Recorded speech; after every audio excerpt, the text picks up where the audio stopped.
My name is Nickel, oh Nickel. So as most of you guys know, Blizzard takes cheating in Overwatch and most of their games pretty seriously. And for those of you guys that think that isn't the case, you probably would be surprised by the magnitude of people trying to cheat in Overwatch and other Blizzard games, and how high of a success rate Blizzard has had thwarting them before you even had a chance to have to deal with their cheats in a game of your own. But one of the companies that Blizzard has had ongoing problems with because of the cheats that they make is Bossland, which is a German company that claims they make automation tools. So what do Bossland's applications actually do? Like I just mentioned, they refer to them as automation software, but how does that apply to actual games? Well, this image is for their now shut down product, Watch Over Tyrant, which is a way that you could cheat in Overwatch, and it claims to do all of these things. At the top it says, ESP advantage for Overwatch. Gain full overview on friendlies, hostiles, names, radar, health, etc. So you can see hostiles, their names, health, the friendlies' names, their health, and a radar system that shows you everyone who is alive, dead, and their field of view. And this product looks like it started at €12.95 a month. But there are options to look at the other plans and features and to even buy now. And the character they put together on this thing looks like it's supposed to be a combination of Reaper and Widowmaker. And the Widowmaker part makes sense since this hack basically gives you sight of where all of your enemies are, just like Widowmaker's ult does, but except all the time. So you always know where they are all the time. And you can see why that would lead to problems in game, because if someone you were playing against always knew where you and your team was at any moment, they could communicate that information to their team and then plan accordingly to wipe you out. Or even if they didn't want to communicate with their team but they were in a duo queue, they could always just force 2v1 situations to happen that normally wouldn't have happened because you wouldn't have known that that person was alone otherwise. So two people using this at the same time could be utterly devastating. One of their other super popular products is called Honor Buddy, which they describe as the bots for WoW. This product is actually still on their website, and this little image that describes what it is says that it's the best available third-party bot for the game World of Warcraft from Blizzard. So they're pretty straightforward in saying exactly what this is intended for. And some of the features that are listed on this thing say all bot modes supported, open API development, and then it says what Windows version it works with and that it's easy to set up. But this one is €24.98. And it's not just Overwatch and World of Warcraft. They have these products for many games. Everything from Diablo 3 bots all the way to Hearthstone and Heroes of the Storm bots. So you can probably understand why Blizzard would be pretty upset about this. But now that you kind of understand what they're trying to sell, I'm going to try and break down what's going on here, starting from the top. Some of you guys might remember way back last year, Blizzard actually legally went after them for profiting off of making cheats of their games, and now, according to a piece on this by Torrent Freak, Bossland has just completely stopped responding to Blizzard. This is their new strategy apparently. So last summer when Blizzard tried to take down Bossland's Overwatch cheating program, Watch Over Tyrant, it's the one that I showed you earlier, Blizzard said this was because it caused massive, irreparable harm to Blizzard in some way. And I'm guessing this is probably because the players that were affected by these cheats could have been completely turned off by the game forever. I mean, imagine if the very first time you played Overwatch was against a group full of people using these cheating programs to automatically know where you were at all times. So the second you peep your head out behind a corner, you're instantly headshot again and again and again and again before you can even react. If you experience enough of that, you probably wouldn't want to play the game anymore since it's your first impression, and you wouldn't want to buy the game or encourage your friends to buy the game with you because of your terrible experience. So even though they didn't say that's the specific reason why they feel that way, it might be one of the aspects Blizzard means by massive and irreparable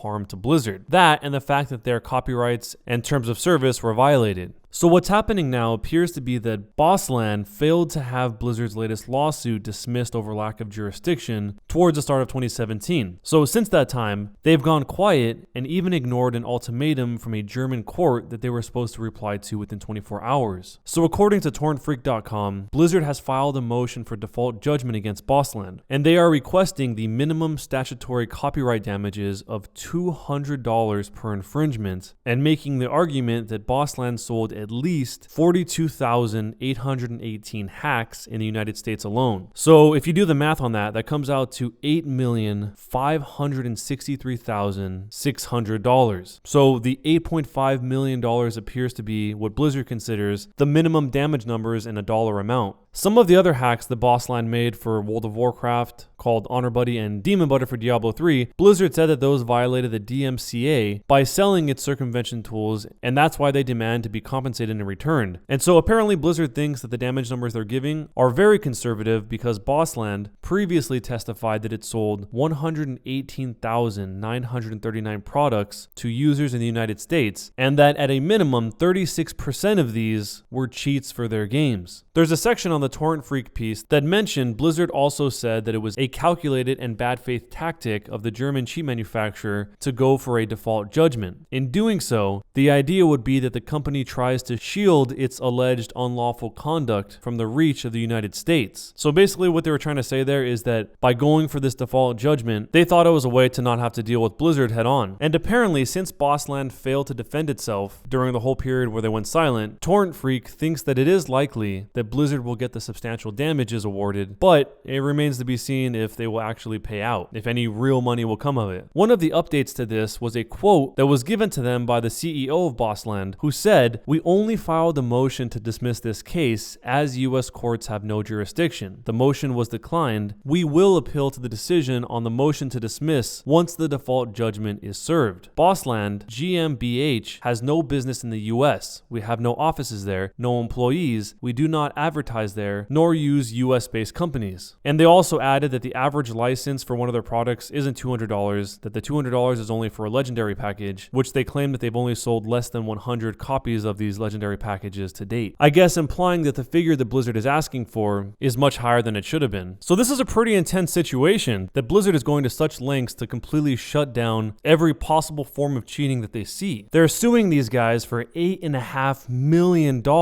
That's pretty serious. I mean, we've seen all the other examples in the past, but this one is probably the biggest in terms of being a single lawsuit against the company. But let me know what you guys think about this down below in the comments. Who do you think will win in this case based on everything that you guys know? Do you think Blizzard will win or Bossland? Let me know down below in the comments, and I'll see who most of you guys think will win here. One last thing before I go, if any of you guys want to submit stories for me to talk about in future videos, all you have to do is go to the Underwatch link down below in the description, and once you're there, you can see how to submit news. There's also a place where if you want to have your gameplay featured here on the channel, you can do that there as well. And that's all for today, guys. If you enjoyed the video, don't forget to leave a thumbs up. I would appreciate it. And if you haven't checked out some of these other videos on the channel, you can click on them to check them out, whether you're on PC or on mobile. Thanks a lot for watching, guys, and I'll see you next time.